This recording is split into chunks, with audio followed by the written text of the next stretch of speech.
Namaskar. We are again with the Kritya talk, and this time the subject is very interesting. The subject is of my interest, the translation, and the uh, fidelity is beautiful. That is the translation. The fidelity is the beautiful. This is the topic of today's talk, and we have expert Sukrita Kumar with us. She's a professor, poet, and scholar. I appreciate a woman scholar more than anything, more than poet and more than story writer. So she's a poet, scholar, writer, translator, and we have Mandakini Pachauri who will coordinate this session. And Mandakini, hello. Sukrita, welcome to you. And Shelly Bhoil, she is a young poet and translator, and she has translated a book recently, uh, and we will talk about that book, that translation also. So, Shelly, welcome to you. So, over to you, Mandakini. You coordinate this session, please. Thank you, Rati ma'am. Thank you for making and keeping up with Kritya, such a beautiful poetry movement. I think we don't have anything similar across the world.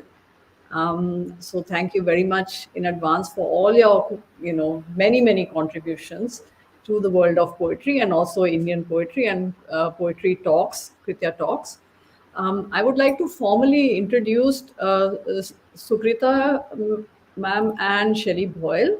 Is that okay? Would you like that? Or I Yes, can please. give a little bit of your introduction. Sukrita Paul Kumar is a poet and critic, an honorary fellow of the prestigious International Writing Program at the University of Iowa. She's also a former fellow of the Indian Institute of Advanced Study in Shimla. Kumar is honorary faculty at the Durrell Center at Corfu. Her books of poems include Dreamcatcher and Without Margins, in addition to bilingual collections such as Poems Come Home, with translations by Gulzar. She was the guest editor of Crossing Over, University of Hawaii. A number of her poems have emerged from her experience of working with homeless people, tsunami victims, and street children. She has also published many critical books and translations. So, Thank you. welcome. I'm very honored to be able to welcome you here. Um, I'll quickly introduce Shelly Bhoil. Shelly Bhoil is an Indian poet and scholar on Tibet, living in Brazil. She has published a poetry book, An Ember from Her Pyre, from Writers' Workshop 2016. She's co-edited the reference book Tibetan Subjectivities on the Global Stage, Lexington Books 2018, edited another reference book, New Narratives of Exile Tibet, Lexington Books again, and the first ever anthology of Tibetan exile poetry in Brazilian Portuguese translation. Her forthcoming publications include her poetry books in Brazilian Portuguese and Spanish translations.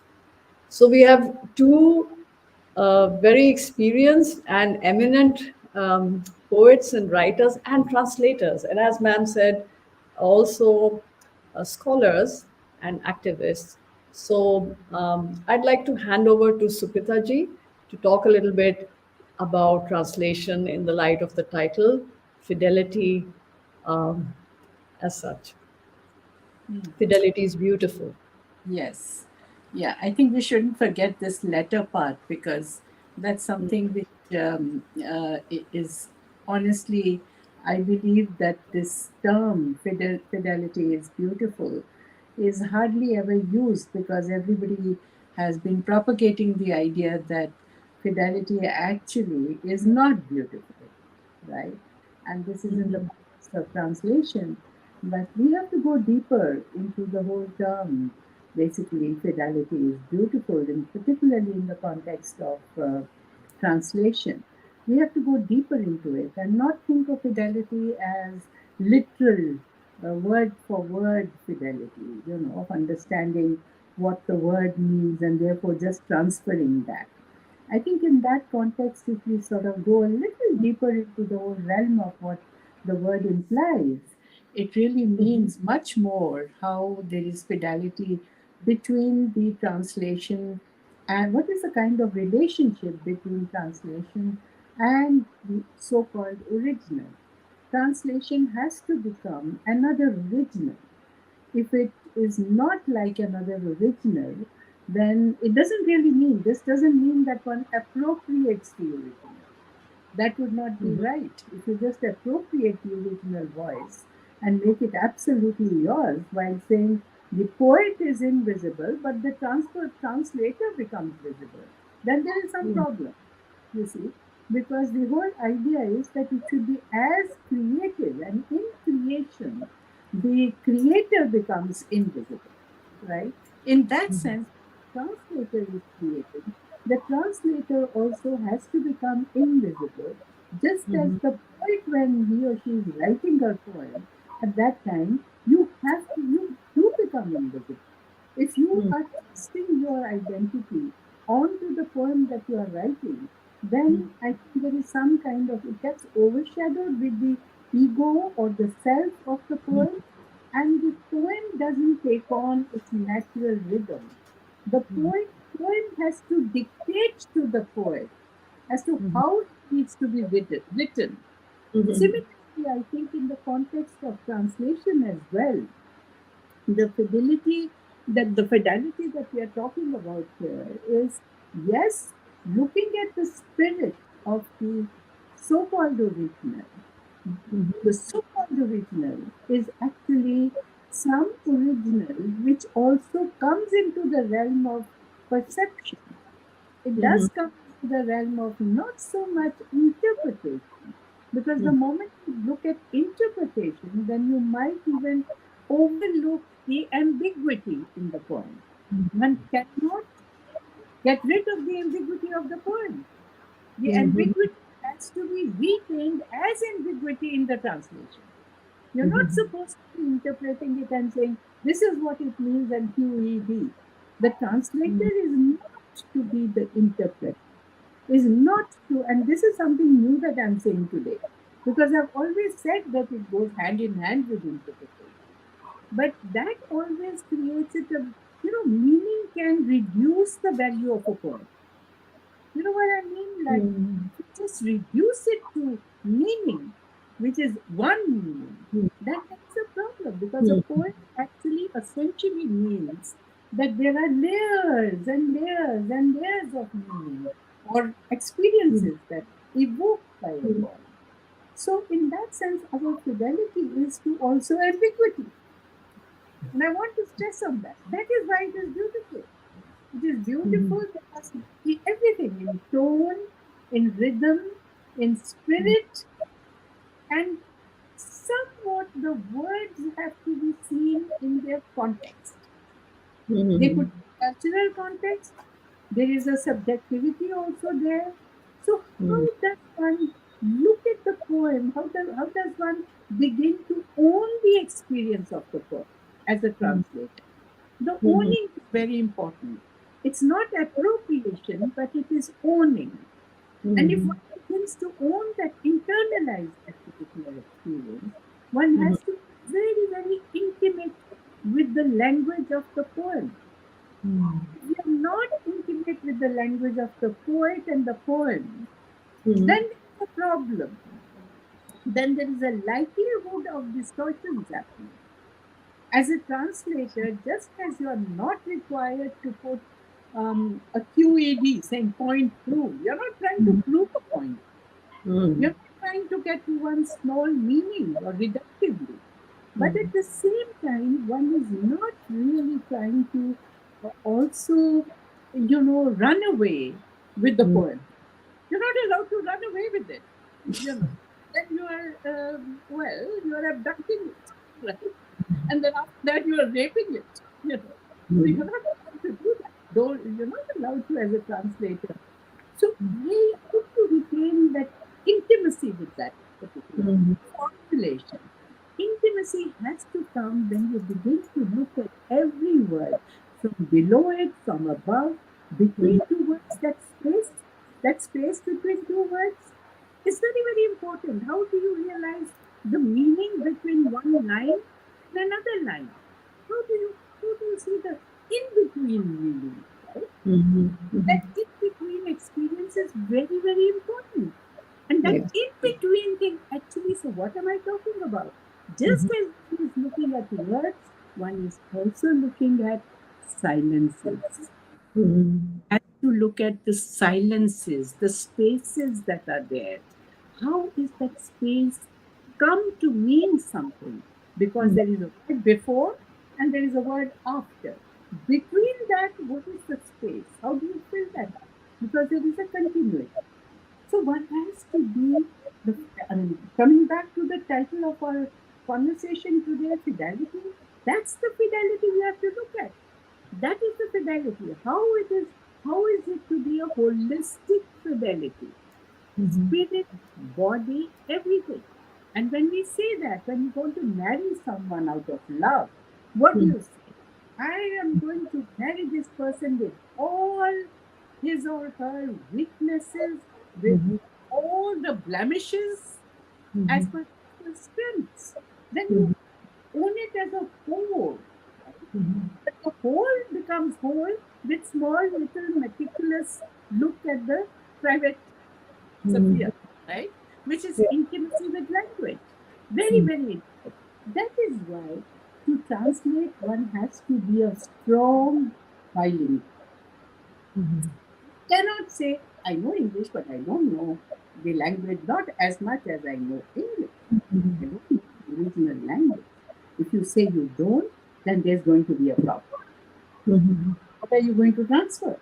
In the transference, something is going to go wrong. You will see the second, third, fourth time when you go to the poem after you have translated. And as you are maturing as a translator, you realize where you have slipped. And one slip in the poem means you're off the track. And if you're off the track, then all right, you are abducting. You have abducted the right? You are guilty. No, call it a. So there are ethics. There are ethics to translation. So one has to realize that you have to. People say, "Oh, I don't care for theory. I translate because I love translate." But this is theory that I'm talking about. This is the theory. One has to become aware of that. So I can just go on because this is my favorite topic. So, Mandakini, would you like to say something? I remember one thing when you were saying that. I remember that when Ramakant Radha's poem, it was very, very popular. You remember that, no? Yes, Sukrita. yes, So yes. he was mentioning that some translator of his poetry, Radha, said that my translation is better than Ramakant Radha's book. And it was a fun thing among the poets, but the translation is better than The original. original. Yeah. That also But I you have know, seen many people. but Rati, that can happen. Okay. It can happen. Might sort of resonate, the words. Because if the translator is a poet at heart, right? If you're a poet at heart, and also you have a very strong sense of language, original language also, then you might do some further magic to the poem. You might, just a touch here, a touch there. So I will not say blatantly better or worse, but it would definitely become slightly different, right? Which is okay. Which is But okay. for me actually, when I was translating Ayappa Panikar and all, which was very difficult thing, I had translated 15 books from Malayalam to Hindi and 5 from international languages. So when I was translating Ayappa Panikar first book and Balamadhyama, these are the most difficult books. I find that some poems I just couldn't translate, just couldn't translate Yes. because the rhythm of the language Malayalam I couldn't bring in Hindi because Hindi does not have that rhythm. Yes. And that Yes. is why I think it is important, Rati. That's why I was saying it's not just words, it's silences, it's also the tone, the style.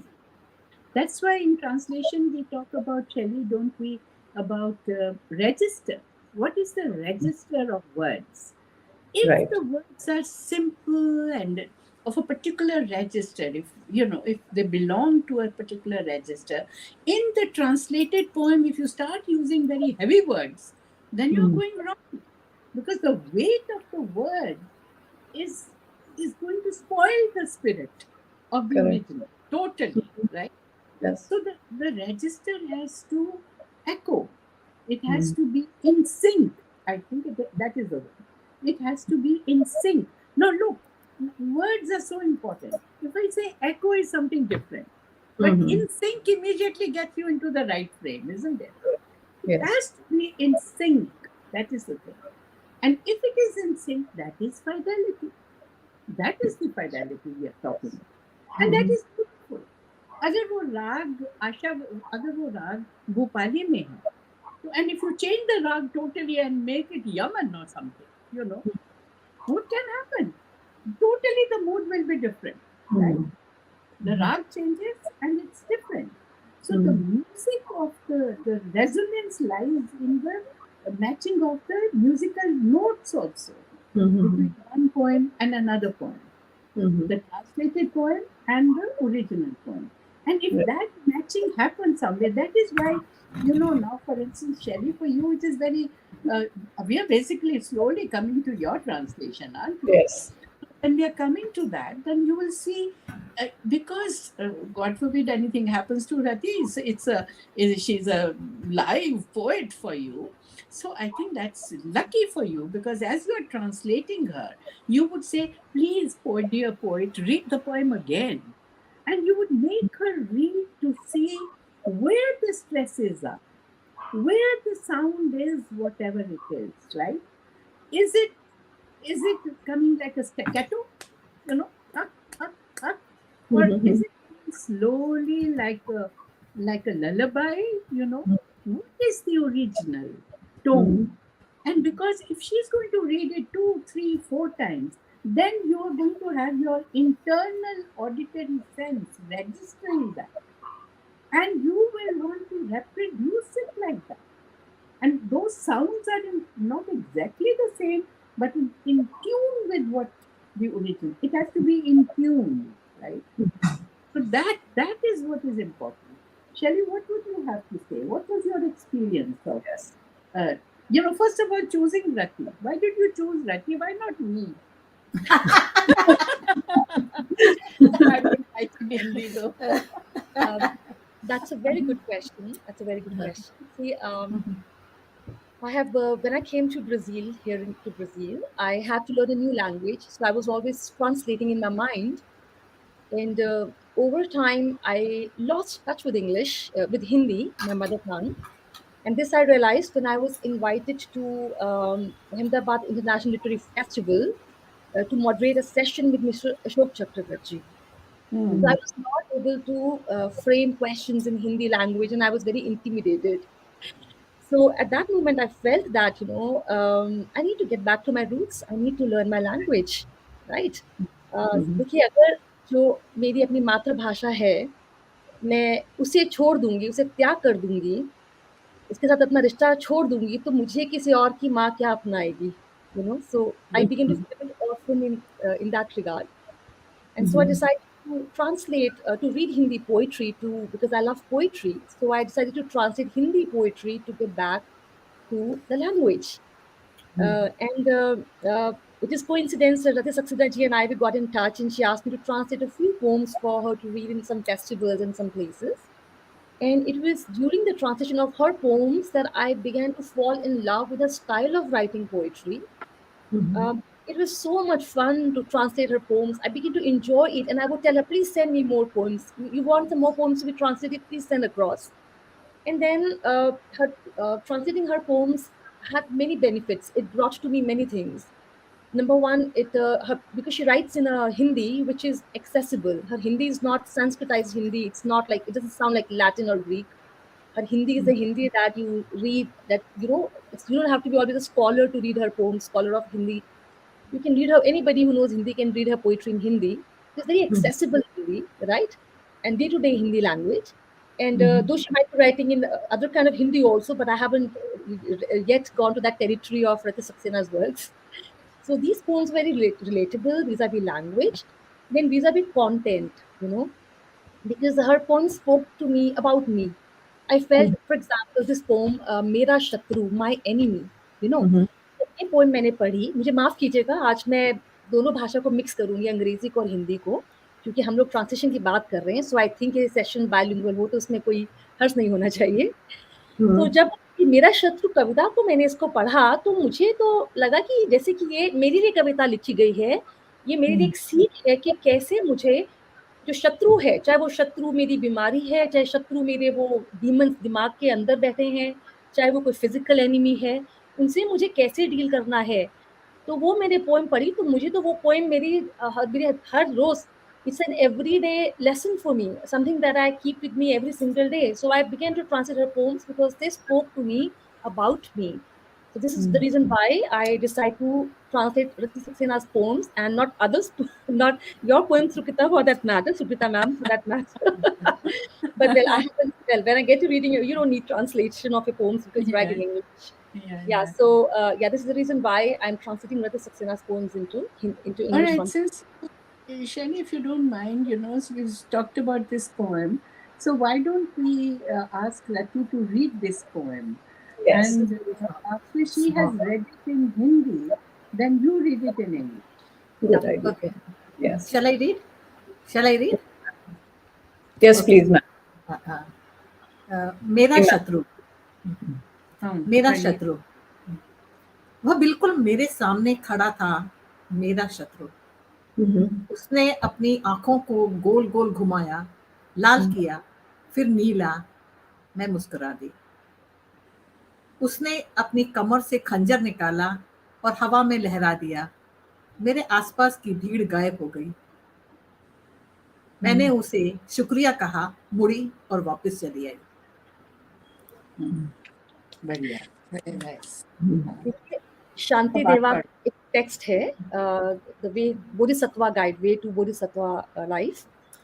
वो पूरी एक book में एक chapter है, chapter number 4 on patience. उस chapter में Shantideva कहते हैं कि जो पेशेंस है, how it is an antidote for anger and how you can defeat your enemies with patience. तो उसमें एक बहुत लंबा चैप्टर है और ये इतनी छोटी सी कविता है जिसमें ये लेसन हमको मिलता है, that how patience works as an antidote for anger and for your enemies. So it's a very relatable poem. It's a very deep poem written in such simple words. So I read the poem in English. As You read the poem, then I will tell you that why I use simple word, even though I am a student of Vedic Sanskrit. So I will tell you after that. Okay. Very good. My enemy. He stood there right in front of me, my enemy.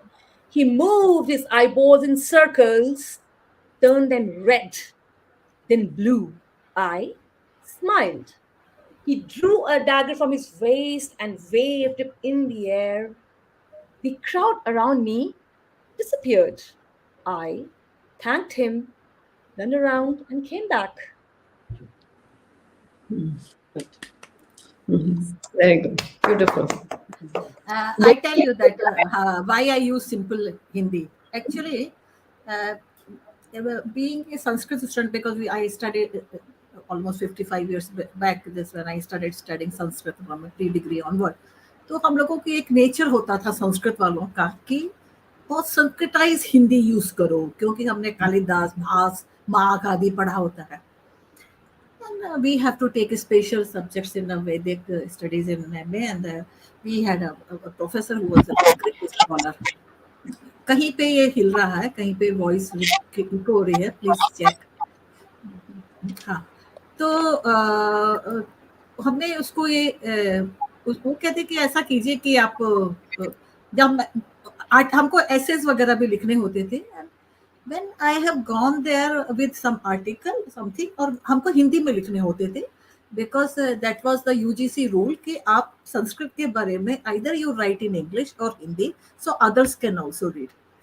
तो बड़ा संस्कृताइज words को use करके उनके पास पहुंचे, तो उन्होंने कहा ये क्या है, इसको मेरे जो प्रोफेसर में, तो मैंने सोचा तो तारीफ करेंगे, बहुत बढ़िया संस्कृत लिखी है मैंने.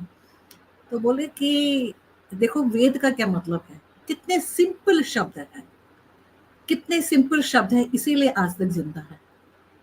कालिदास को कितने लोग याद करते हैं, मार्ग को कितने याद करते हैं, वो ठीक है स्कॉलर्स याद करते हैं। जितने तुम सहज होगे, जितने सरल लिखोगे, उतना तुम लोगों के पास में प्रेषित होगे।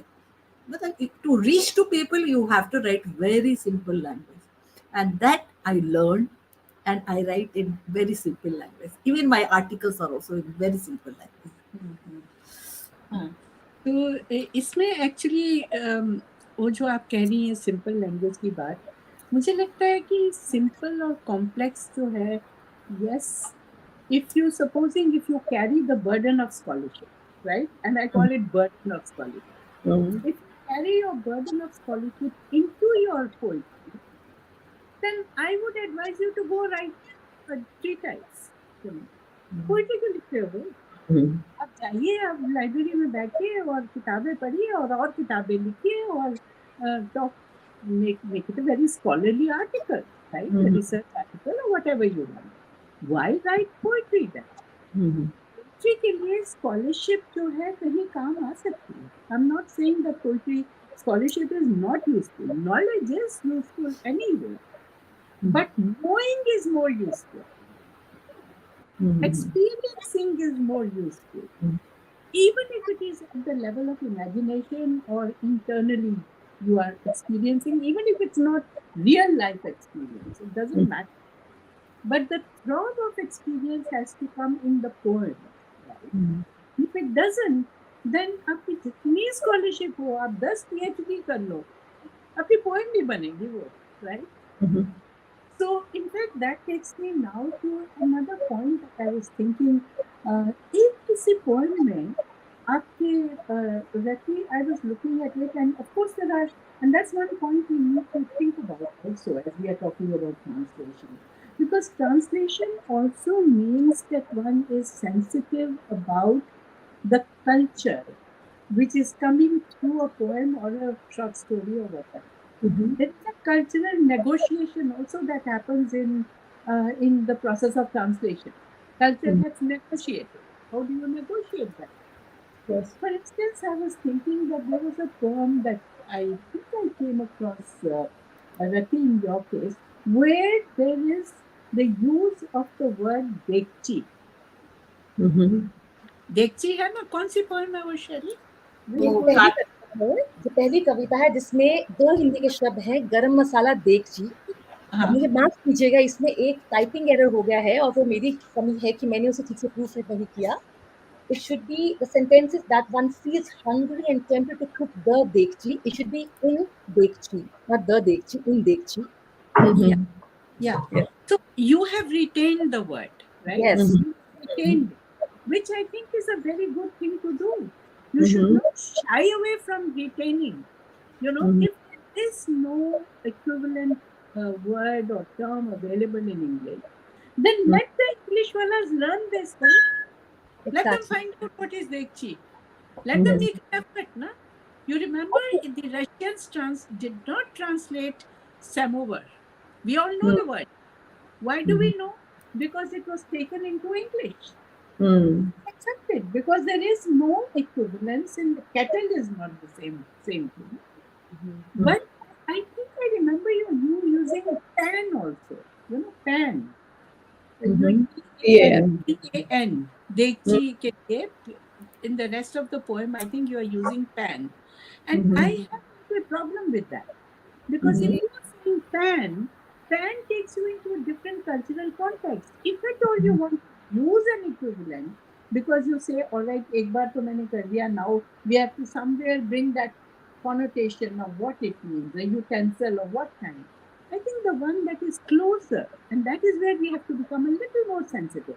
It becomes a pot, cooking pot, because that is more earthy, na? Rather than pan. Pan becomes very sophisticated. A cooking pan is a sophisticated one. In our kitchens, we use pan. We don't, but dekchi is nowhere near a pan. It's not called a pan. So these are things that one has to, I think when you look at it again, you will yourself become just as in your simple poem that you translated, you Right, could have right. made it very complex. Mm-hmm. That's always a problem with the translator because you've liked it very much and your Mm-hmm. passion would have gone into it, and you could have made it a very complex poem with a lot of other words which you want to use. You might have made it a very verbose word, verbose poem, but you Mm-hmm. didn't do that, and that is Mm-hmm. the. I think that translation is very good. But even then, when you look at it the second time, you might want to use maybe not a conjunction there, and you might want to tighten it. There is a use of couple of times you have said and I think in our poetry in English, one thing we are taught always, and in translation also that should happen, that it's concentrated, it's Mm-hmm. precise and concentrated. It Right. cannot have any word extra, no word extra, right? Whether it is a conjunction or it is Mm-hmm. what are the words, that Mm-hmm. articles, like you Yeah. said, the Mm-hmm. and so on. So Mm-hmm. this kind of editing comes much later. It doesn't Later. happen immediately. It doesn't Sure. happen immediately because one is very close to having done the translation and you don't want to touch it. It True. might get spoiled. So that Mm-hmm. is I think we need to keep that in mind. So Yes. where do you need to rethink? Where do you need to see a cultural idiom? It's the word we are talking about. Sometimes it's an idiom. It's an idiom. Sukrita, I had a very bad experience from Okay. these NPT and Sahitya Academy kind of Mm-hmm. publishers. I Okay. was translating the abridged form of Kayar, you know that. And Kayar, it has a culture. It has a culture, and it's the Yeah. abridged form, only 100-page book. But the total book is 1,000 page, but it was an abridged Mm-hmm. form, and I have translated from the abridged form. You know that in Kerala didn't have, this is 200 years old story, and Kerala didn't have Kalyanam, marriage. Marriage was not there. Only few communities like Nambudri they had. Nayars have only the Sambandham. So I Mm-hmm. use Sambandham. Sambandham is used in Hindi and Sanskrit also. Sambandham. So a Sambandham does not mean engagement. Sambandham means that it can be broken. It is Mm-hmm. loose. And there is no ritual like a marriage ritual. So the boy gives clothes to women, and then women, the girl take it, and this is Sambandham. It can be broken also. तो मैंने वो लिखा, तो उसमें संबंधन तो और ऐसे कई थे शब्द, जैसे महारानी था, तो मतलब महारानी यहाँ पर मीन्स राजा की पत्नी, बहन था। Mm-hmm. Maharani because there is no wife of raja is allowed in the kingdom, there is only the rani और उसके बच्चे ही उसमें बनेंगे, राजकुमारी के बच्चे, और अगर उसमें राज है तो राजा बनेगा, उसका भांजा बचेगा। तो that is the culture, there are many things like this. वो जो एडिटर था उसने मुझसे बिना पूछे छाप दिया, संबंधम का सब जगह सगाई कर दिया, Oh. अच्छा। पूरा पूरी जगह, और उसमें महारानी का उसने महारानी कर दिया। महारानी नहीं था वो, वो राजमहिषी होता है, या तो मतलब रानी वहां पर बहन होती है ना। इसी Mm-hmm. तरह से और भी चीजें थी जो पुडवा देते हैं सफेद कपड़े का, तो उसको कह दिया मंगल साड़ी। वो साड़ी पहनते ही नहीं थे उस समय, 200 years old ना, दे वर नॉट वेयरिंग इट। और ऐसा करके सारे मेरी जो कायर था उसका उन्होंने कबाड़ा कर दिया बिना Oh, मुझसे पूछे। ये भी एनबीटी वगैरह से हुआ है, और ये भी साहित्य अकादमी के एडिटर्स ने किया है। What will you do? Mm. mm-hmm. Yeah. Yeah. True. अब In उनका fact, उनका उनका जवाब ये था कि हिंदी वाले जानते नहीं। अरे तो हिंदी वालों को जानने दो ना। हाँ, uh, तो ये भी फिडेलिटी का सवाल हो गया है कि नहीं? फिडेलिटी, Yes, हाँ, may I respond to what Sukrita just said about Dekchi and the use of extra words in the poems? Um, thank you so much, Sukrita ji, for such an honest feedback, because it is a learning process for me. I'm a student and I immensely for, value this feedback by you. for all of us, it's learning. All our lives, we are Yes, but learning. still, I was very nervous and talking to Sukrita, Paul, Kumar, and I was also happy because it's a learning opportunity for me. So I'll tell you why I used the word Dekchi at one place and not at other places. Because in this particular paragraph where I use the word Dekchi, we're talking about a Dekchi recipe. Like we have Dekchi pulao, we have Dekchi chicken, we have Ah, dekchi yeah. sabzi, right? तो मैंने यहाँ dekchi use किया, but I did not use dekchi in other places because it was simple reference to, for example, वो in a pan full of water, तो पतीले की बात हो रही है जिसमें पानी भरा है. तो इसलिए मुझे लगा कि yes, I have to bring this अपनी जो local idiom है, but I don't have to put it everywhere where it's not necessary. And then then it comes to what Mandakini said, the question of fidelity. You know, fidelity is beautiful, and fidelity is not only about the literal translation word to word, as you said, it's so nice that it's about, you know, there are many layers of fidelity. One layer of fidelity is the personality of the poet. And as you said, that I'm lucky that I know Rati ji and have access to her, and she can answer my questions, and I can talk to her and know her personality. You know, as a poet myself, I like to use economy of words. I would not put any comma, any full stop that doesn't have a meaning, or which is a. So I have this habit of tightening the Yeah. text very much, Yeah. and this Yeah. is, I do not know if it's a potential, but it is also a problem because this is the reason why probably I feel very intimidated. I'm never sure about what I write. I'm less prolific as a poet because I have this idea of discipline and tightening and, you know, overworking on over editing the poem. So रति जी से एक बार हमारी बातचीत हो रही थी और रति जी ने मुझे कहा कि मैं ना लाइफ में थोड़ा केयरफ्री होना पसंद करती हूँ. यू नो, जैसे हम लोगों ने लास्ट कृत्य इंटरनेशनल फेस्टिवल किया तो उसमें लास्ट पेंडेमिक के उसमें तो रति जी ने कहा कि जो लोगों ने ट्रांसलेशंस की हैं, फर्स्ट ट्रांसलेशंस की हैं पोएम्स की हिंदी में, उसमें कोई कमी नहीं, तो it's okay, we have to be carefree, we can not like be stressed about it all the time. तो रति जी पर्सनालिटी है और मैं उनकी पर्सनालिटी को अपनी पर्सनालिटी से इक्लिप्स नहीं करना चाहती हूँ. As a matter of fact उनकी पर्सनालिटी मुझे ईजी करती है. जैसे मैं आपको छोटा सा एग्जांपल देती हूँ, जैसे एक पोएम है लास्ट पेज पे ये पोएम है ब्लैंक स्लेट. तो वहां पे ये कुछ एज अ ट्रांसलेटर जो मेरी दुविधाएं थी, मेरे डाउट्स थे और मैंने इन्हें कैसे रिजॉल्व किया. तो देखिए यहाँ पे एक पोएम है, लास्ट ब्लैंक स्लेट है, तो उसमें लास्ट पेज पे है, don't worry about my bones, they will dissolve in the soil like chocolate melts on the tongue. अब ये अगर मुझे पोएम लिखनी होती, मैं इसकी पोएट होती, इस पीस की ओरिजिनल पोएम मैंने लिखी होती, तो शायद मैं dissolve और melts ये दो वर्ड्स यूज नहीं करती. I would have just used the word maybe they will melt in the soil like chocolate on the tongue. But I retain the words because it is in the original poem. And I do want this poem to bring out Ratiji's personality, not my personality. Having said this does not mean that this I am not there. Like as you said, that translation is also itself an original piece. It does not mean I'm not there. So I have done also creative translation wherever it was possible without fiddling with the original, right? Without wherever it's possible, wherever the poem left gave me a kind of space, you know, an opportunity to put in my own creativity. I did put. I'll give you two examples of this. For example, in the first poem itself, which is this poem, How to Cut a Jackfruit, How to Cut a Jackfruit, the first poem. Yeah.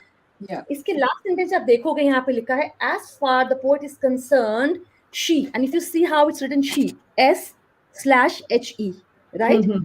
Can live anywhere. But this is my creative translation because यहाँ पे is a gender neutral word, and I don't want to make it he or she, so I make it she. So this is my creativity. Likewise, in another poem which is written on Kumar Narayan, you know, there's this poem, even that way the poet on page number 22. This particular poem, yeah. So ये जो ये कविता है ना, इस कविता में एक word है touch, right? So the word touch is actually used as a noun here, right? It's used as a noun here. Yeah.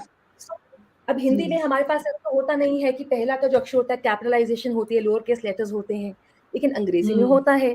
तो ये जो मुझे स्कोप ऑफर किया हिंदी इंग्लिश टारगेट और सोर्स लैंग्वेज ने, मैंने इसको यूज किया क्रिएटिवली और मैंने इस पोएम की सारे जितने भी बिगनिंग अल्फाबेट सब छोटे किए, the poetic license all are lower case, right? And सिर्फ जो वर्ड टच है वो टी कैपिटलाइज किया है to make it outstanding, to make it sound like a noun, look like a noun. So I have done this kind of like creative translation without compromising the sincerity towards the original. And you know, like as we said, fidelity is beautiful, right? It does not mean obedience; it means sincerity, and sincerity to many things, many layers. ये कविता पढ़ें क्या? बिल्कुल पढ़िए ma'am. Sukrita ji is mute. She's saying something. Sorry. हाँ. Yeah. हाँ. No. I think this point is very well taken, and I think it should be adhered to, as you're saying. I mean, there has to be scope for creativity, However, I would also say that, particularly this whole idea of where the personality, if the poem demands a little bit of tightening, Shelley, it should be all right to do it. Mm-hmm. If the poem demands it, then you don't have to think, okay, oh, the original, the poet's personality, then you don't have to think. So maybe I haven't looked at it very closely, I haven't matched it, but I'm just making a general statement. However, in this very context, I would like you people to read this poem, which the title poem that you are talking about, How to Cut a Jackfruit. I think just read it. I think we should look at it a little more carefully, right? मैं So maybe पढ़ूं? you can read it in Hindi and in हाँ, English. Up okay, to you. मैं This Hindi one's में पढ़ती हूँ. हाँ. Sukrita ji, thank you so much. आपने जो मुझे अभी एक टिप दिया है that if the poem demands tightening, you should not mind it. I will keep it in mind when I translate other words. Thank you so much. इतना tense मत हो शैली, तुम बहुत ज्यादा टेंस हो गई हो. सुकृता जो हाँ, ये तुम हर बात को जैसे कहता ना, टीचर ने कुछ कह दिया तो मुझे जवाब देना ही है. नहीं मैडम, मैंने ऐसे नहीं किया था, ऐसा नहीं है. वी आर टॉकिंग इक्वली, तो इतना टेंस मत हो, है ना. कोई क्रिटिसिज्म नहीं है यहाँ पर, संवाद है और इसमें हम लोगों को भाग लेना चाहिए. ठीक है. तो जैकफ्रूट काटने के लिए, कटहल को काटने के लिए कविता नहीं, चाकू की जरूरत होती है. लेकिन चाकू की धार कविता की व्यंजना सी तीखी होनी चाहिए. कटहल बीच में दो धड़ हो, जिससे कविता का मुखड़ा और अंतरा अलग अलग हो जाए. फिर धीरे धीरे दोनों बड़े धड़ों को छोटे छोटे टुकड़ों में काटा जाए. एक डेगची में पानी भर भाप में, ये मेरा कुछ गायब हो गया, भाप में पके टुकड़े इतने सहज हो जाते हैं जैसे कि कविता. धार धार अर्थ ग्रहण कर लेती है. कटहल में मिर्च कम, हल्दी ज्यादा, सौंफ की खुशबू, राई की खटाई और गरम मसालों से इस तरह महकने दो कि डेगची पकने की भूख महसूस हो. डेगची पकने की भूख महसूस हो. सरसों के तेल में भीगे कटहल के टुकड़ों को कांच की बरनी में कुछ दिनों के लिए ऐसे ही सोने दो, जो कि सद्य लिखी कविता पककर तैयार हो रही हो. अब कटहल को छोड़कर कविता उठा लो. कविता को पकने के लिए कटहल नहीं, भाव की जरूरत होती है. कवि का क्या, वो तो कहीं भी जा सकता है. अब शैली आप पढ़ो जरा. हाँ, so then we'll talk about it. To cut a jackfruit, one needs a knife, not poetry. But the knife's edge must be as sharp as the euphemism of a poem. Jackfruit should have two torsos in the middle so that the chorus and stanza of the poem can be split apart. Then the big torsos should be gradually cut into small pieces. In a pan full of water, the steamed pieces become tender, just as poetry takes on the meaning gradually, layer by layer. Let the jackfruit become so fragrant with a pinch of chili, turmeric, aroma of fennel, sourness of mustard and garam masala, that one feels hungry and tempted to cook in the dekchi. Let the pieces of jackfruit soaked in mustard oil sleep in a glass jar for a few days, as if freshly written poetry is cooking to be served. Now leave the jackfruit aside and pick up the poem. Poetry doesn't need jackfruit but emotion to become ripe. As far the poet is concerned, she can live anywhere. I think this is a very beautiful poem, Rati. Excellent. All kudos to you. It's a beautiful poem, How to Cut a Jackfruit. I have, Shelley, a few problems with the translation here. Please don't mind and don't get tense about it. We are conversing, right? Rati knows you more and she says you are tense. So I'm really sorry if it comes across that I'm tense, but I'm really enjoying it. No. I speak very fast. It looks like so, but it's not the case. Yes, please, Yeah, please yeah. go No, ahead. you're fine. Yes, you're fine. And anybody, ultimately, translation is a matter of choices, right? Ultimately, that is a conclusion. I would translate it differently. Mandakini will translate it differently. You will because also somewhere the process of, as I said, how are you perceiving it also comes in. And in perception, there is always a subjectivity, always. I am not talking about that now when I'm saying that I have a few problems. I am conscious of this. My problem is in the very third line, for instance, when you say, but the knife's edge must be as sharp as the euphemism of the poem is getting detract, my dear. The dictionary might give you one of the meanings of Vyanjana as euphemism, but here it is not euphemism. Vyanjana here is poetic expression or poetic revelation. So here, I think the meaning totally changes. And it's a disaster according to me. According to me, it is a disaster because euphemism is a form of expression, but a different kind of, it takes you in a different direction altogether. But here, the other meanings, the thesaurus, see, one of the things that in translation is very important is to look at the synonyms, isn't it? How many synonyms do you get of the word Vyanjana? Now, there could be any number in that. That doesn't mean any one of them will fit in here. What fits in here would have to be picked up very carefully.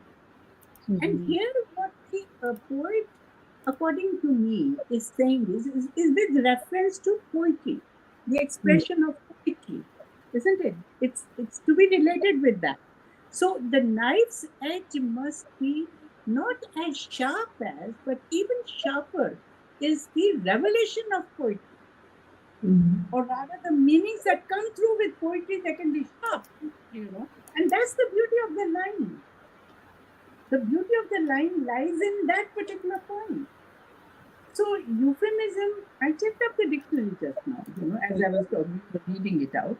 Euphemism is one of the side kind of words when they start giving you nuances and so on. They do talk about it, euphemism. But it doesn't fit in here, right? Here the other, he क्या प्रकट होता है? Revelation, it comes with poetry. प्रकट क्या होता है? The word that is used in Hindi as a synonym, and you look at the Hindi words also, synonyms होगे ना? So you will find that there, prakat is what is emphasized quite a lot. And in fact, that fits in here very well. That fits in here very well indeed. So I think we have to be very careful about that. I felt a little disturbed there, and that is why I started looking. Otherwise, I wouldn't have looked. I started looking only because I said, something is going wrong here. Let me look at the original. And I didn't have the original with me. Sometimes the power of the original obviously comes through the translation, right? That beauty of translation. That's why you are carrying it through. Because there is a power that the original has, and you want to translate it. You want to, what is translation? It's carrying it over somewhere. From one point to another point. Now, as you are carrying it, if something goes wrong there is a problem, you have to pause. And that is what I think. And there are one or two other things here also. For instance, with turmeric something, but I'm not wanting to go into all those details. What is of the turmeric? I think in the original, probably that is the haldi zyada. Zyada haldi hoti hai to kya hota hai? And in the original it says haldi zyada. Here that zyada is missing. Right? Because it doesn't matter. These little things happen. But what I'm basically trying to say is, and I'm going to a larger point now, which is that according to me, if you are very passionate about it, you like it very much, you translate, there are always dangers of mistakes. Anyway, this is the lesson for all of us, Sukrita. What you are saying is, all of us have to learn. Yeah, we have to learn this.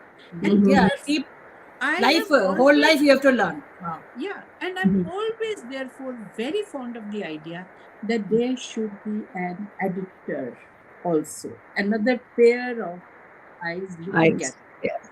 Who knows both you. languages and both versions, I think. Mhm.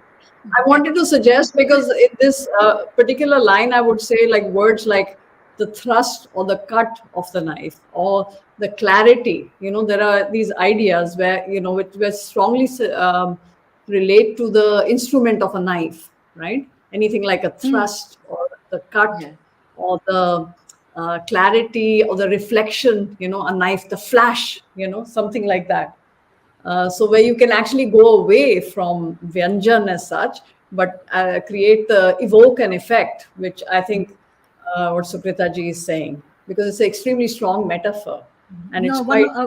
one thing I feel that Sukrita knows languages and poetics Yes, also. I yes. do not know whether you people are aware of this. This is Sanskrit में होता है Hmm. व्यंजन अभिधा and व्यंजना. ठीक है ना. Uh-huh. ये Uh-huh. वो वाली व्यंजना है और Uh-huh. सुकृता ने उसको हाँ. सही पकड़ा, समझे है ना. अभिधा बिल्कुल. व्यंजना संस्कृत में होता है, अभिधा व्यंजना हाँ. ना, ये सब होता है. तो वो चीजें है मंडक. ना, वो अलग हाँ. होती है. और मैम, इंटरेस्टिंग बात ये है कि आपने वो नहीं पकड़ा. That is interesting because you have been reading the text, which नहीं, मैंने मुझे इंग्लिश नहीं आती ज्यादा. you did something was lacking. So that is also very interesting. I wanted मुझे to नहीं. add, because both of you Mandakini, were talking Mandakini, about. Anji? this is always an ongoing project, right? So, Exactly. and I think हमारे यहाँ, unfortunately, our publishers are not getting into it. In Yeah, India, yes. publishers don't get into it. वो match ही नहीं करते. You know what match he they नहीं will tell करते. you?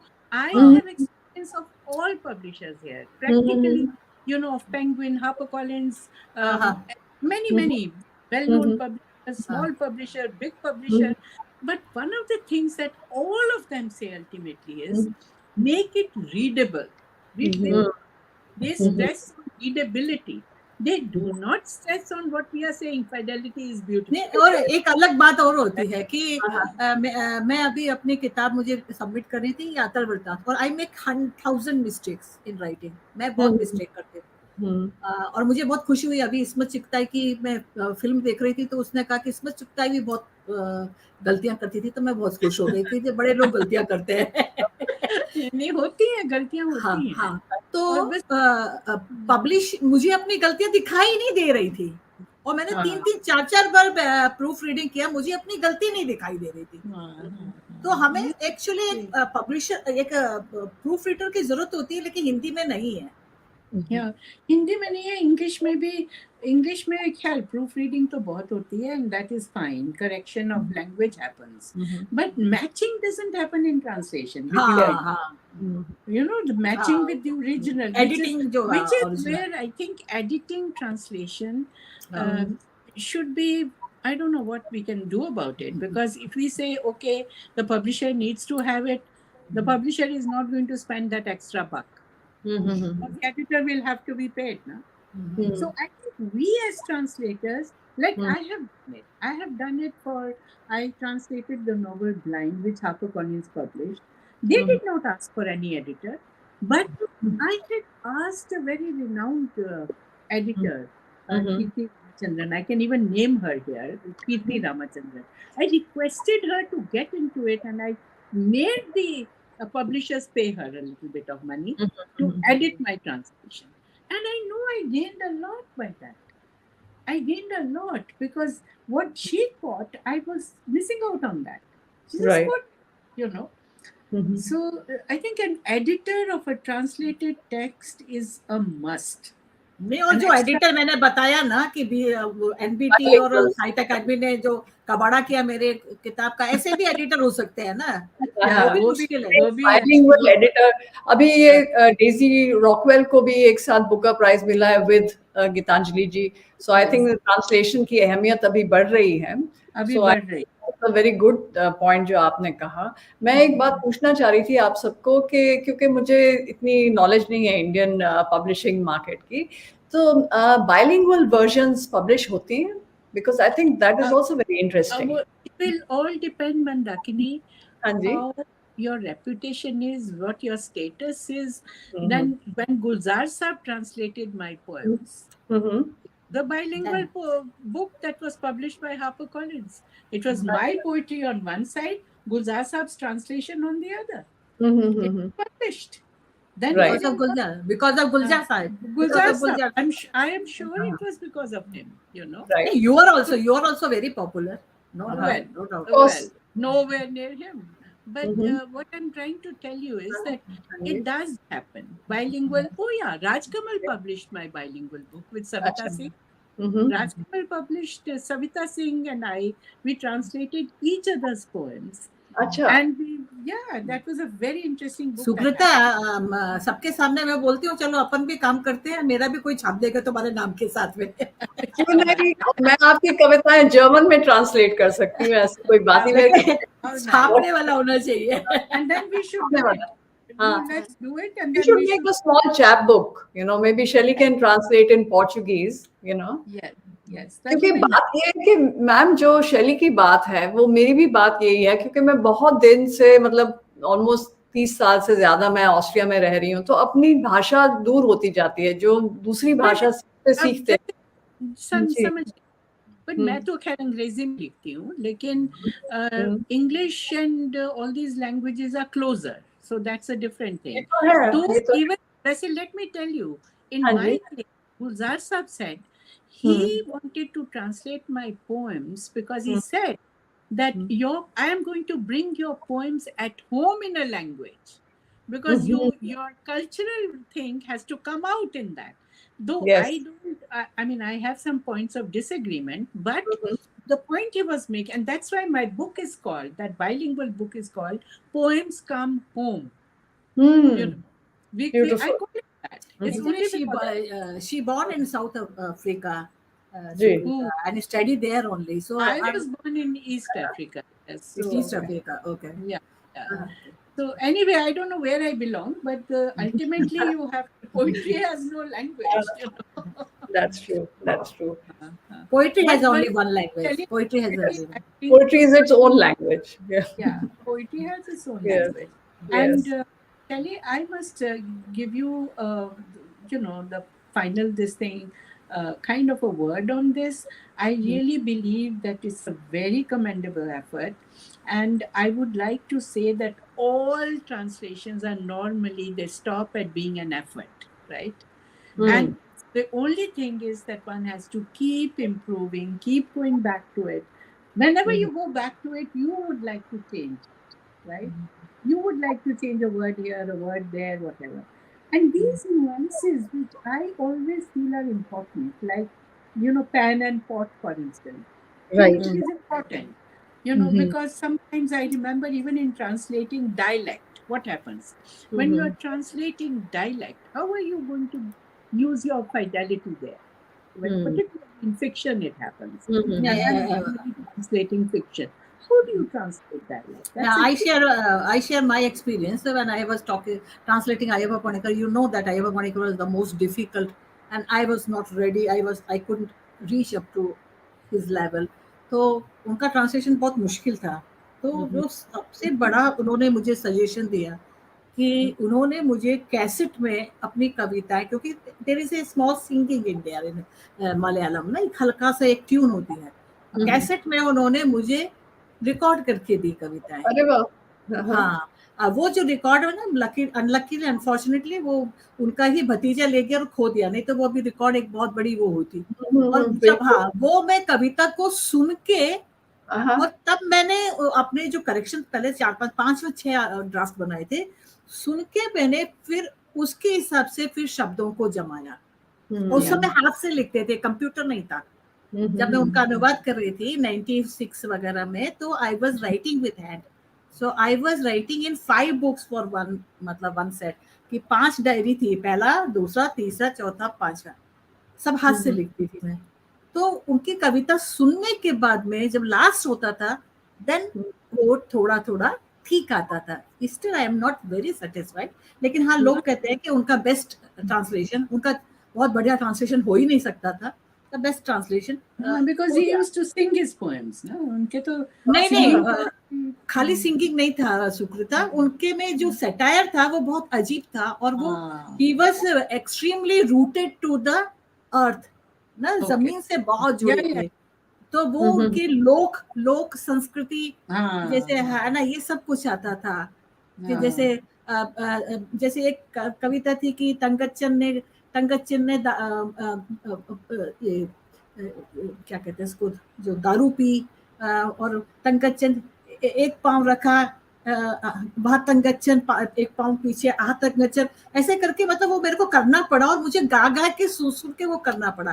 कारण क्या था कि वो सटायर कर रहे थे पॉलिटिक्स में, और कविता जो लिख रहे हैं वो गांव का जो देसी आदमी शराब पी के पतला सा पुल पे चल रहा है, तो कभी आगे पाँव रख रहा है, कभी पीछे पाँव रख रहा है, तो वैसे ही गवर्नमेंट चलती है।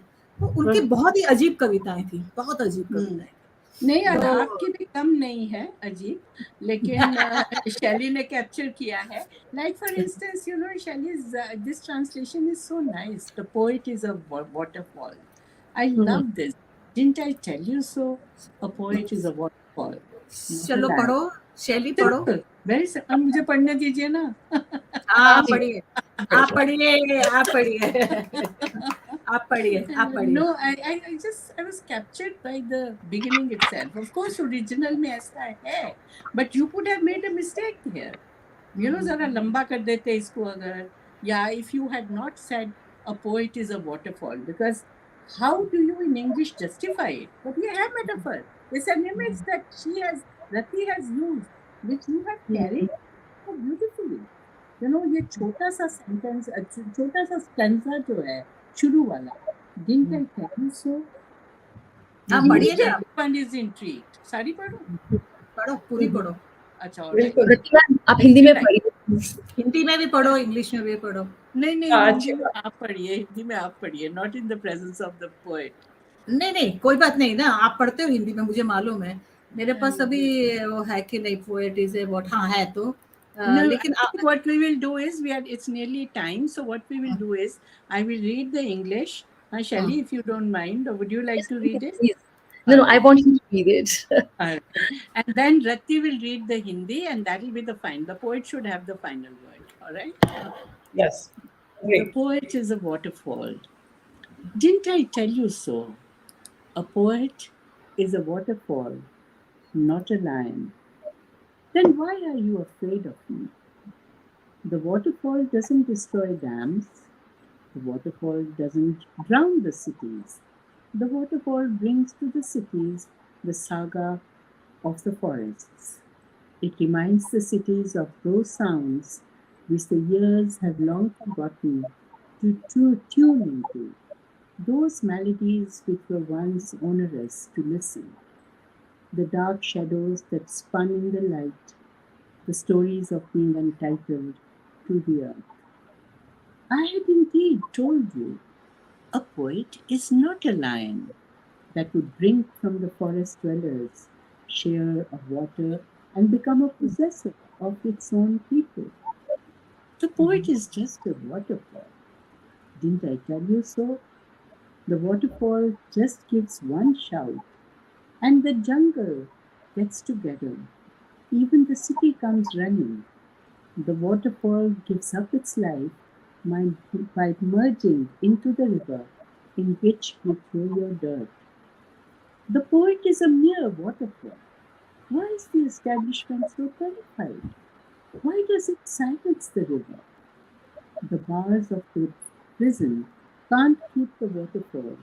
The cold, wet floor of the prison frees not the body, but the voice of the poet. The poet is just a waterfall. My voice will reach the womb of the earth, then it will sprout like a plant. No matter how long you keep me behind bars, my voice will spread far and wide. Beautiful. And this is dedicated to Varvara Rao. It's a beautiful translation and beautiful poem, of course. Right? So I read in Hindi. Do I read in Hindi? Yes. जी ठीक है। कभी होता है झरना, मैंने कहा था ना, कभी सिंह नहीं होता, सिर्फ झरना होता है। फिर क्यों तुम मुझसे थर्रा उठे? झरना कोई बांध नहीं तोड़ता, झरना शहरों को डुबाता नहीं, झरना शहरों के पास जंगलों की गाथा ले जाता है।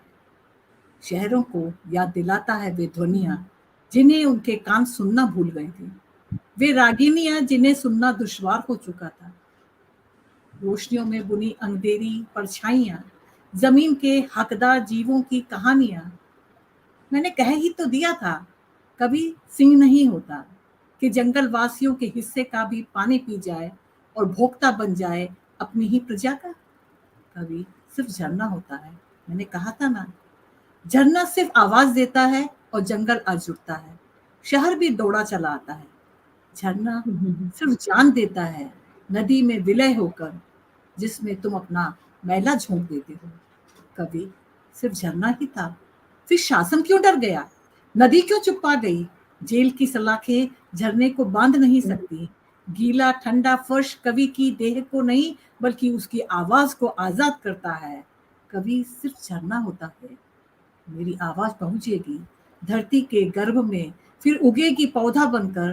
तुम कितना भी सलाखों में बांध दो, मेरी आवाज पसरेगी दिग दिगांतर।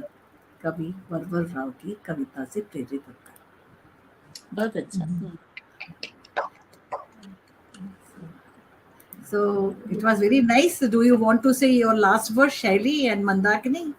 Huh? First, Shaili? Mandakini. Okay. I just want to say that it's a very enriching session. I learned so much. It was so amazing to be in dialogue with Sukrita ji. I learned so much today. And this is my second book of translation. My first book of translation was from Brazilian Portuguese into English. It was a co-translation of Vidna Tashira's poetry. This is the second. I'm not a professional translator. I have not translated before.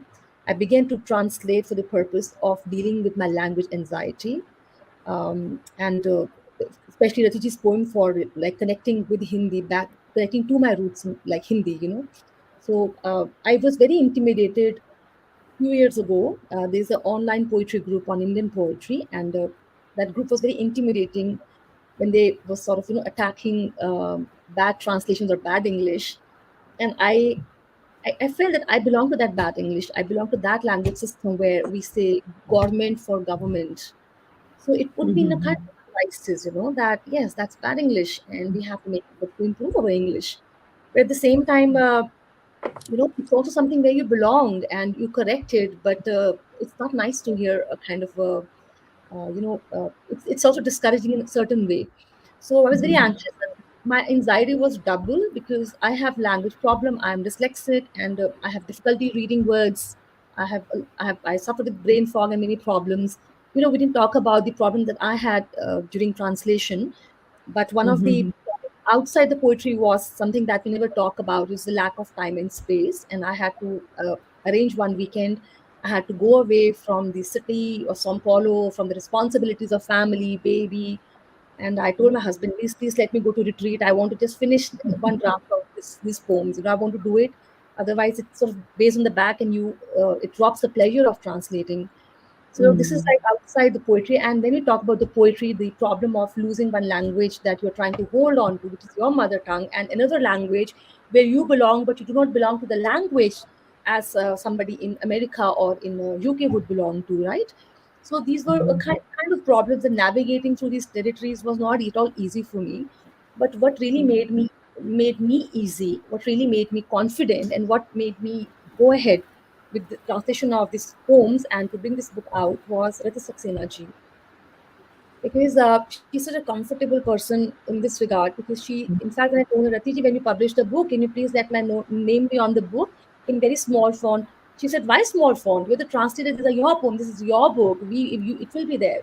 So she was very encouraging through and through. She's given me a lot of respect as a translator, even though I'm not a professional translator, though one day I might be.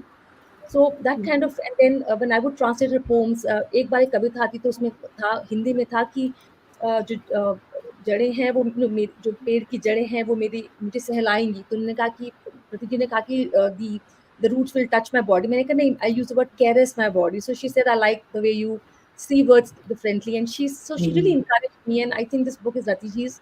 And if I have made mistakes in translation, I'm learning. I just myself realized that there's a big typo that, instead of to cook in dekchi, it says to cook the dekchi. That's a big typo here.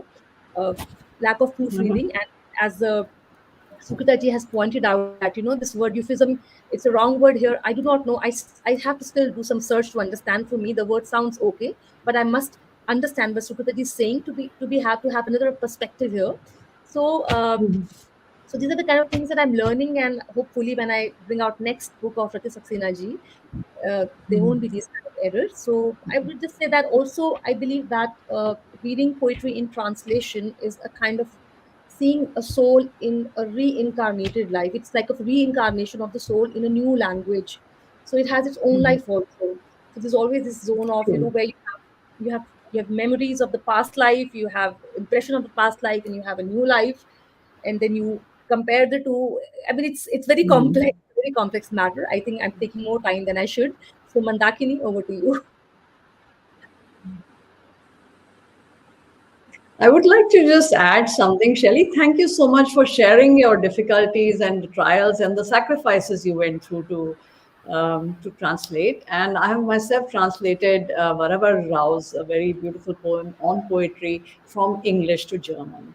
And I was recently part of a group where somebody else who's a very very trusted translator of Varavar Raoji's translated it into English and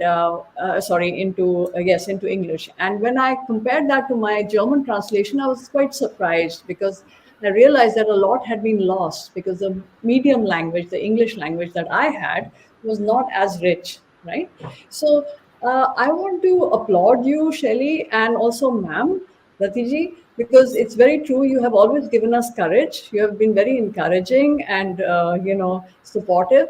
You've given us ये मंच दिया है आपने हमको. So that's beautiful because it's only through the exchange and this translation, as we say it, or as I say in German, Übersetzung, that you carry it over from one language into another.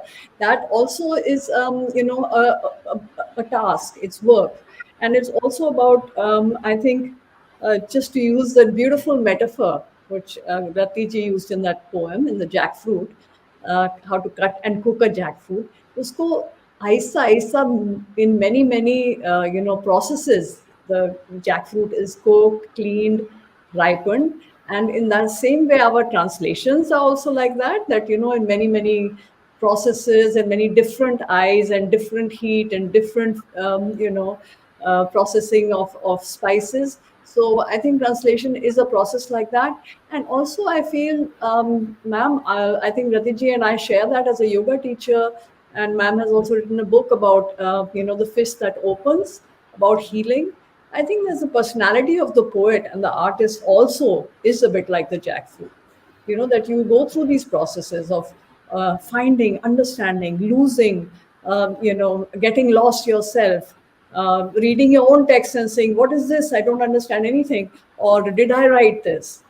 I just came back from a film show where these Portuguese filmmakers made a very kind of oniric film, a dream-like film.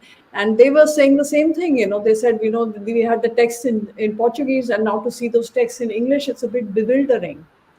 So the word bewildering, I find, is quite interesting because it has the word wild in it, that it is also somehow you feel, oh, jungle mein pahunch gaya, main kuch pata nahi chal raha hai. Jaise Dante ji ne kaha hai, you're in the jungle and you don't know now where you are going. But what I also find from our Eastern way of thinking, losing oneself is a beautiful thing because you find something much larger than yourself. And I think we are all servants of poetry, of language, of understanding. So thank you so much for that. Thank you for this great experience and for sharing. Also your... मैं एक सबसे last में ये बात करूंगी, हाँ जी। अनुवाद में, ट्रांसलेशन में और पोइट्री में हाँ जी। कोई भी फाइनल नहीं होता, nothing is final in it, है ना। मैं भी अपनी कविता लिखने के बाद भी मैं अभी जब कविता पढ़ रही थी, मुझे लगा कि नहीं, मुझे ऐसे नहीं, ऐसे लिखना था। बिल्कुल। Finding difficulty, mistakes in my own poetry, first thing. Second thing is कि मेरी कविता का बारे में मुझे मालूम है, because unknowingly my ancient literature का जो मेरे पास वो भाव है ना, वो आ जी। जाता है अननोइंगली। जैसे व्यंजना, या ऐसा था देहांतरम, और उसका हाँ। इंग्लिश में ट्रांसलेशन ही नहीं ढंग से हो पाता है, क्योंकि देहांतर का मतलब पुनर्जन्म नहीं है। देहांतर का मतलब एक बॉडी से निकल के दूसरी बॉडी में आना। और उसके बाद में इंग्लिश में वो शायद होगा word, but nobody has. Sukrita, आपको मालूम है देहांतर? आपको मालूम हो शायद, एक बॉडी से निकल के दूसरी बॉडी में निकलना एक कविता है, लेकिन इसका कभी भी मेरा सही नहीं आया। क्योंकि जब वो लोग पूछते हैं कि मतलब इनकारनेशन लगा देते, तो ये इनकारनेशन नहीं है, पुनर्जन्म नहीं है, ये देहांतर है, यानी एक शरीर से निकल के दूसरे शरीर में आना, दूसरे शरीर से निकल के तीसरे। री-एम्बॉडीमेंट, एम्बॉडीमेंट, अच्छा, री-एम्बॉडीमेंट। नहीं नहीं अब नहीं उसको नहीं पोएट्री में देखना पड़ेगा, कॉन्टेक्स्ट में हम हाँ। ऐसे इसके तुक्के लगा रहे हैं ऐसे बैठे-बैठे। तो वो एक्चुअली क्या था, मेरे साथ में बहुत सी ये प्रॉब्लम है, इसलिए जी। है ना मैं करती। दूसरा कहते, जब मैं अय्यप्पा पणिकर का ट्रांसलेशन किया, उसके बाद जब मैंने अपना ट्रांसलेट पढ़ा, मैं रोने लगी। मैं सर के पास गई, मैंने कहा सर मैंने तो बहुत सी मिस्टेक कर दी। बोले इसको बंद करके रख दो, कभी मत खोलना क्योंकि तुम जब देखोगे तुमको मिस्टेक लगेगी मिस्टेक्स ही दिखेंगे। तो तुम उसको खोलना नहीं, और बैठी रहो आराम से। उसको अब वो ठीक है, नहीं, उसमें हो गया। इसीलिए रति ये कहा भी जाता है ना that translation can also betray, you know. It also betrays. It's also a traitor, you know. हाँ, So ट्रेटर भी है, ये सही है। कहा जाता है. But at लेकिन the same time, हाँ, मतलब उसकी the thing is that I think there is a compulsion to do it also. जब वो नहीं होता, like in Shelley's case, it was a compulsion. She needed to do it, even if the thing is that there was the idea of connecting with language, but it also gave a kind of pause, you know, to her, but also of commitment, sense of commitment came through. Now, I think one of the important things to remember always is कि हम जब ये commitment की बात करते हैं, with commitment a lot of perseverance comes in. If perseverance Yeah. is not there and the rigor is not there, that's when we go wrong, you know. So I think there is a lot of rigor that is pulled out of us when we are translating. We have to. That's why she had to go to a retreat to do it, you know. Yes. You can't do it as a by the way. You can't be casual about it. नहीं, Commitment has ये to do with I perseverance. Remember किया है, हालांकि आई सच बताऊं, remember. मेरे पास समय But होता तो मैं इन पोइम्स को एक बार फिर ट्रांसलेट करना चाहती थी, मगर मेरे पास समय नहीं था, and I did not want to postpone it forever, because और समय वो का भी actually bodily she was also suffering and I was also suffering when the book was getting ready. हम दोनों बीमार थे। okay. हाँ, ये भी प्रॉब्लम थी, मैं भी आप बीमार थी और ये भी बीमार थी। As you said, you know, but also this is cathartic. I mean, if you're not well, वही हाँ, चीज थी। ये एक the इतना poetry has, I mean, being with poetry when you're not well, to हाँ, have हाँ, that compulsion to be with poetry, हाँ, that हाँ, हाँ, itself is wonderful. You know, it's wonderful. It gets you out of that state of consciousness. So I think all in all, translation is an activity which takes you, of course, close to the language in a very big way. Very intimately, you get into language, but you also begin to understand larger ideas and larger idea of being, and then it's a togetherness. There's a feeling of togetherness. You're bringing in another, and other, not another, but an other is coming into your domain. You're accepting it. You know? And और that's उसमें the एक generosity. See, generosity, accommodation, not toleration. It's not tolerating it. It's accommodation. You're negotiating. It's good so word. beautiful, and all these values they make you a better human being. Translation definitely makes you a I better love human. Translation, I love translation. Sukrita ji, I इस think with किताब that, में हम language की बात करें, language के अलावा अगर हम इस इन पोइम्स के कंटेंट पे फोकस करें, जो हर कविता का एक मैसेज है, वो मैसेज इतना बेहतर है, इतना ब्यूटीफुल है, और इसमें इस एक किताब में कितने और पोइट्स को रेफरेंस है, बर्बर राव से that कितने सारे intertextuality is Yes, there. बहुत Yes. बहुत पोइट्स को भी इसमें इसमें पोइट्स के लिए पोएम्स हैं इसमें, so Right, it's right. definitely coming together, it's coexistence, and as you use a very beautiful word, क्या शब्द इस्तेमाल किया आपने, coming together, not tolerating but use a very beautiful Accommodate. Accommodate. accommodating, yeah, That's very beautiful. That's very beautiful to build this kind of bridges with translation. But the content is so beautiful for me. Each poem has given me some lesson, which is for life. Just not that poem. मेरा शत्रु. एक एक बहुत interesting बात है कि Sukrita, as you know that ना, हम लोग पोइट्री फेस्टिवल्स में जाते हैं बाहर, तो they provide you translation, they do professional translation, जल्दी जल्दी जल्दी जल्दी दे ट्रांसलेशन किया उन्होंने। तो उसमें and first I read in Hindi, इसमें मेडलिन में जहाँ पर 5,000 लोग खड़े हैं, first I read in Hindi and then translation. People come and said that I get more clapping than the translation. मेरे रीडिंग के बाद में वो ज्यादा क्लैपिंग हुआ, मुझे आश्चर्य हुआ कि उनको समझ में आया कि नहीं आया, लेकिन वो कहते हैं नहीं, आप पढ़ते हैं तो ज्यादा अच्छी लगे कविता। तो उसका मतलब हाँ, साउंड का भी मीनिंग बनता है ना, एक्सपीरियंशियल साउंड होगी। जैसे आपने कहा ना कि जहां पर रुक रहे हैं, जहां पर बोल रहे हैं, जहां पर आप धीरे बोल रहे हैं, जहां पर आप आवाज ऊंची कर रहे हैं, वो सबके मीनिंग होते हैं। तो वो चीजें हम लिखत में नहीं ला सकते, वो हम बोल के ही ला सकते। इसलिए मैं I always like to read poetry, not to write poetry.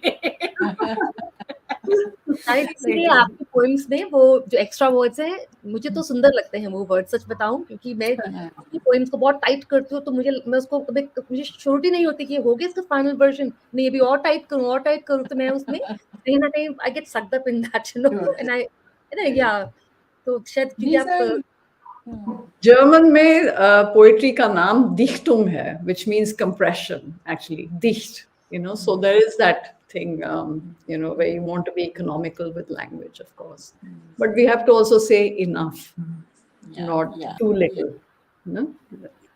All right, great to be with you all. Thank you so much. Wonderful to be with all of you. Right. I enjoyed it.